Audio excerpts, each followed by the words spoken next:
Hello dear fans. Why do the clouds move? Clouds are visible particles that have accumulated in the lower atmosphere as water and ice evaporate from the Earth's surface. Depending on how high they are located, you can observe amazing shapes, different in color.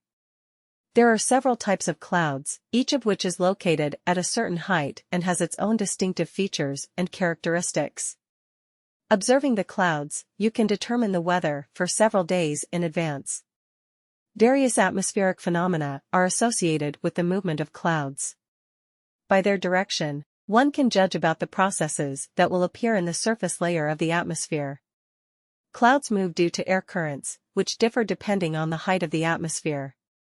This phenomenon occurs for several reasons: firstly, a change in wind strength, and secondly, due to a redistribution of atmospheric temperature. Air currents increase or decrease, depending on the distance from the Earth, as they are affected by gravity.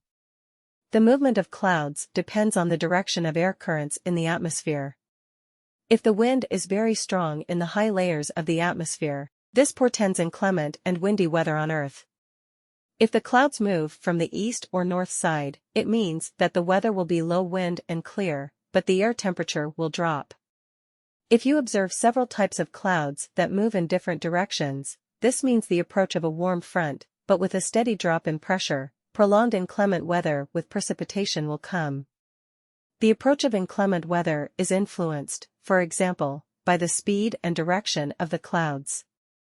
The faster several layers of clouds move in different directions, the sooner the weather will worsen.